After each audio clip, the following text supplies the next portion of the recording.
मेरा नाम राजीव है।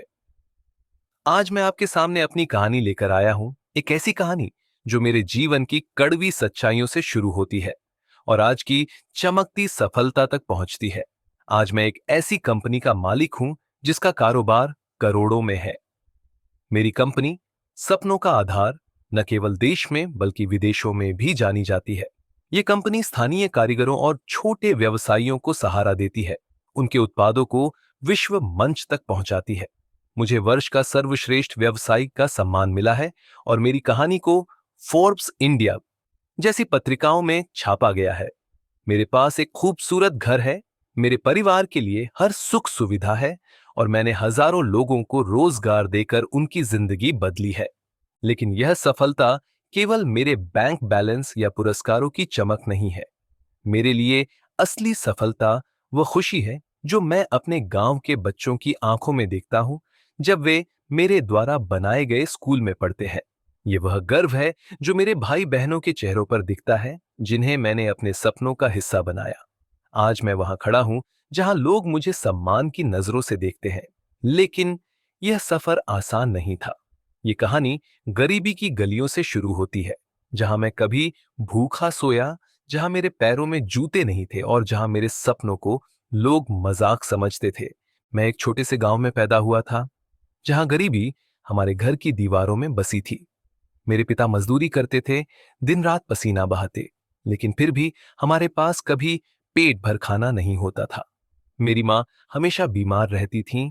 उनकी खांसी की आवाज मुझे आज भी याद आती है, जैसे वह हर रात मेरे कानों में गूंजती हो। मेरे दो छोटे भाई बहन थे जो मुझसे बड़े भाई की तरह उम्मीद करते थे, लेकिन मेरे पास उन्हें देने के लिए कुछ नहीं था। जब मैं 10 साल का था, एक दिन मेरे पिता काम पर गए और फिर कभी नहीं लौटे। बाद में पता चला कि एक सड़क हादसे में उनकी जान चली गई। उस दिन मेरी मां टूट गई। उनकी आंखों में आंसू थे, लेकिन वे हमें कुछ नहीं कह पाई। मैंने उनकी गोद में सिर रखकर रोते हुए पूछा, मां, अब हम क्या करेंगे? उन्होंने मेरे सिर पर हाथ फेरा और कहा, ईश्वर कुछ ना कुछ रास्ता दिखाएगा बेटा। लेकिन उस वक्त मुझे ईश्वर पर भरोसा नहीं था। मुझे लगा कि हमारी किस्मत ने हमें धोखा दे दिया। पिता के जाने के बाद हमारी हालत और खराब हो गई। मां की बीमारी बढ़ती गई और हमें भीख मांगने के लिए मजबूर होना पड़ा।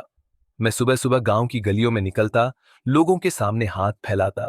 लोग मुझे भिखारी कहकर ताने मारते। कोई दया से 2 रोटी दे देता तो कोई गालियां देकर भगा देता। हर रात मैं भूख और शर्मिंदगी के साथ सोता, लेकिन मेरे मन में एक सवाल बार बार उठता, क्या मैं इसी तरह जीऊंगा? क्या मेरे भाई बहनों का भविष्य भी ऐसा ही होगा? उस सवाल ने मुझे अंदर से झकझोर दिया। एक ठंडी सुबह जब मैं गांव के बाजार में भीख मांग रहा था, मेरे पास एक बुजुर्ग व्यक्ति आए। उनके कपड़े पुराने थे, लेकिन उनकी आंखों में एक अजीब सी गहराई थी। उन्होंने मुझे देखा और धीरे से कहा, बेटा, तुम यहां क्यों खड़े हो? तुम्हारे हाथ में ताकत है, तुम्हारे दिल में सपने हैं। मैंने उनकी ओर देखा और कड़वाहट से कहा, सपने? मेरे पास तो खाने को रोटी नहीं है, सपने कहां से लाऊं? उन्होंने मुस्कुराकर मेरे कंधे पर हाथ रखा और कहा, सपने पैसे से नहीं, हिम्मत से बनते हैं। तुम में वह हिम्मत है, बस तुम्हें उसे पहचानना है। उनकी आवाज में एक अजीब सा सुकून था जो मेरे दिल को छू गया। फिर उन्होंने अपनी जेब से एक छोटी सी किताब निकाली और मुझे दी। इसे पढ़ो, उन्होंने कहा, यह तुम्हें रास्ता दिखाएगी और याद रखना, मैं तुम्हारे साथ हूं। मैंने किताब ली और उनका नाम पूछना चाहा, लेकिन वे भीड़ में गायब हो गए। उस रात मां की खांसी सुनते हुए मैंने उस किताब को खोला।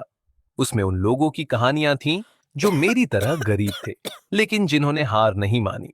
हर कहानी मेरे लिए एक सबक थी और मेरे अंदर एक आग जलने लगी। मैंने ठान लिया, मैं भीख नहीं मांगूंगा, मैं अपने परिवार के लिए कुछ करूंगा। अगले दिन से मैंने भीख मांगना छोड़ दिया। मैंने छोटे मोटे काम शुरू किए, कभी दुकानों में झाड़ू लगाई, कभी लोगों के घर सामान पहुंचाया। मेरी उंगलियां थक जाती, पैरों में छाले पड़ जाते, लेकिन मैं रुकता नहीं। हर रात मैं मां के पास बैठता, उनकी दवा के लिए पैसे गिनता और सोचता कि काश मेरे पास और होता। मां मुझे देखती और कहती, बेटा, इतना मत थक, मैं ठीक हूं। लेकिन उनकी आंखें सच बयान करती थीं। वे दर्द में थीं। एक दिन मैं एक दुकान पर काम कर रहा था, तभी मेरा छोटा भाई दौड़ता हुआ आया। उसकी आंखों में आंसू थे। भैया, मां बेहोश हो गई। मेरे हाथ से सामान गिर गया और मैं भागता हुआ घर पहुंचा। मां फर्श पर पड़ी थीं, उनकी सांसें धीमी थीं।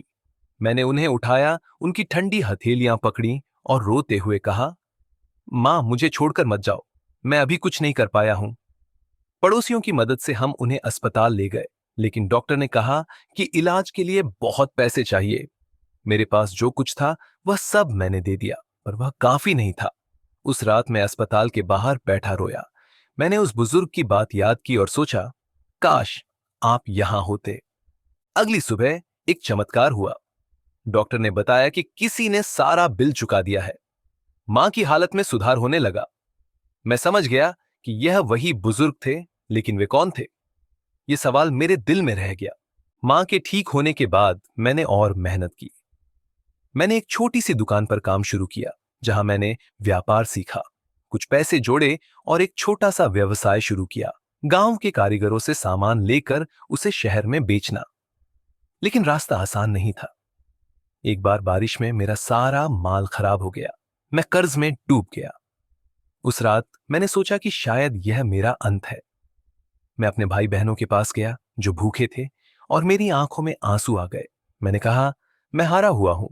लेकिन मेरे भाई ने मेरे हाथ पकड़ा और कहा, भैया, आप हमारे लिए सब कुछ हो, हार मत मानो। उस रात मैंने फिर से हिम्मत जुटाई। मैंने कर्ज चुकाया और इस बार और समझदारी से काम शुरू किया। धीरे धीरे मेरा व्यवसाय बढ़ने लगा। मैंने सपनों का आधार नाम की कंपनी शुरू की, जो गांव के लोगों को रोजगार देती थी। मेरी मेहनत रंग लाई और कंपनी का नाम देश विदेश में फैल गया। जैसे जैसे मैं आगे बढ़ा, मैंने अपने परिवार को वह सब दिया जो मैं बचपन में नहीं दे सका। मां को एक अच्छा घर, भाई को पढ़ाई और बहन को डॉक्टरी की शिक्षा। लेकिन एक दिन जब मुझे वर्ष का सर्वश्रेष्ठ व्यवसायी का पुरस्कार मिला, मैंने अपनी स्पीच में उस बुजुर्ग का जिक्र किया। स्पीच खत्म होते ही वे मेरे सामने आए। उनकी आंखों में आंसू थे।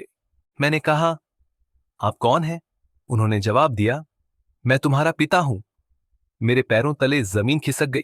उन्होंने बताया कि वे उस हादसे में बच गए थे, लेकिन हमें बोझ न बनने के लिए दूर रहे।